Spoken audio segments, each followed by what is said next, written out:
How's it going, everyone? Welcome back. Bengals, Packers. Big game this weekend. I think it's a defense of the Packers, a defense of the Bengals that are going to go up against the best quarterback they have seen this season on the opposing side of the ball here. And how these teams match up against one another, it's going to be a very, very interesting one. Now, on the Packers side of the ball, you look at on defense, key loss potentially here for who knows how long. I think we're going to get even further, a further update they're saying on Wednesday about Jaire Alexander and that AC joint injury. That's a big loss for the Packers. Premier corner in this league. When you think about the Packers lining up against the Bengals, a Bengals team that they're trying to get more and more into this play action pass, heavy set run game or heavy set formation.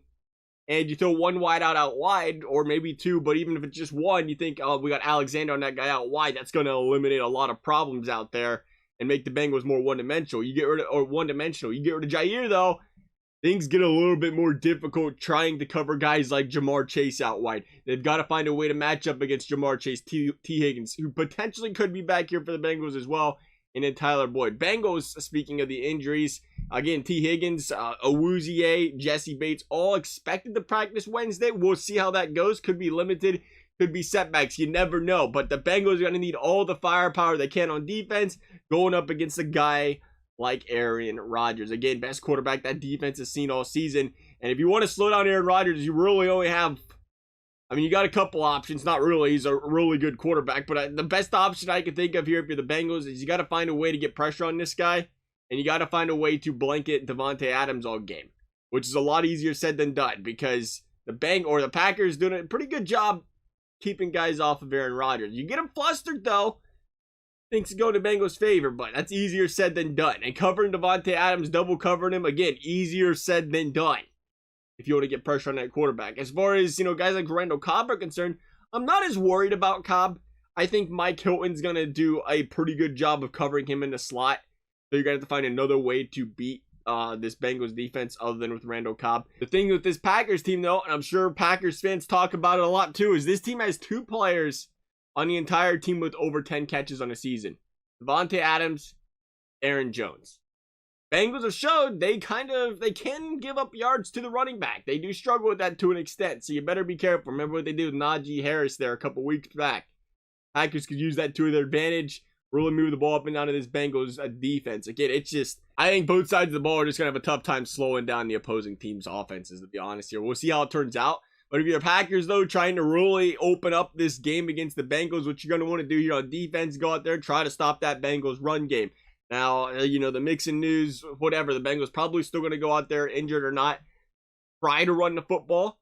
I think you want to see Zach Taylor and this Bengals offense become more aggressive throwing the football. Packers are a team that is only to give it or sack the quarterback 7 times all season, so they don't get as much pressure on the quarterback. Another reason the Bengals could unleash Joe Burrow some more, then they're going to have to. They're going to have to come out aggressive in this game. If they want to beat the Packers, in my opinion, you can't go out there and wait until the Packers get that 7, 10, 14-point lead in the first half because the Packers will not allow you to get back into this football game out when you got a guy like Aaron Rodgers on the other side of the ball that knows how to move the football up and down the field and up and down very effectively. But if you stop the Bengals run game for the Packers, one thing that's been the Bengals kryptonite through these first couple weeks is they'll run the football on first down. They'll run the football on second down.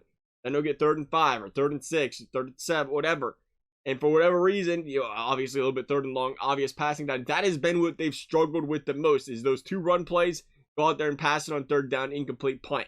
This is a game that's going to come down to which team can get off the field on defense when they're supposed to get off the field on defense on 3rd and longs, opposed to giving up that big chunk play that allows them to continue to move the football down the field. I don't know if we see too many punts in this game again. I feel like this is a very high-scoring football game. I think this is a game that ends on a game-winning field goal or touchdown drive by one of these 2 quarterbacks. Who gets the ball last here with a chance to score may very well come out on top of this one. Obviously, if you're the Bengals, try not to leave 30 seconds on the clock for A-Rod and the boys. Doesn't end well, so I've heard here. But I'm going to go out there and say this is a home game for the Bengals. Paul Brown Stadium, the Bengals fans have been behind this team. Bengals have been playing some strong football, gaining confidence in the way they play. I think this is a big game for the Cincinnati Bengals. Tough schedule coming out throughout the rest of this season. Go out there and prove why you deserve to be a team that is talked about in the playoff conversation. We're going to say the Bengals because we are homers and we bet against them once and look what happened. We're going to say the Bengals go out here and win this one. Again, game-winning tutty drive, 31-27 in a very exciting Burrow versus Rodgers matchup here. Love you guys' thoughts. Thank you guys for watching. We'll see you next time.